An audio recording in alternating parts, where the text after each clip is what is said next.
நான் இரவுக்கு தெரியாத பகலுக்கு புரியாத பொழுதொன்று நீ காட்டினாய்.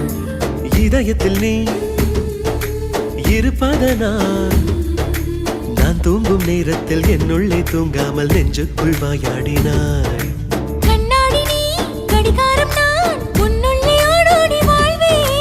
காதல் எனும் கடுதாசி நீ என்றென்றும் அன்புடன் நான்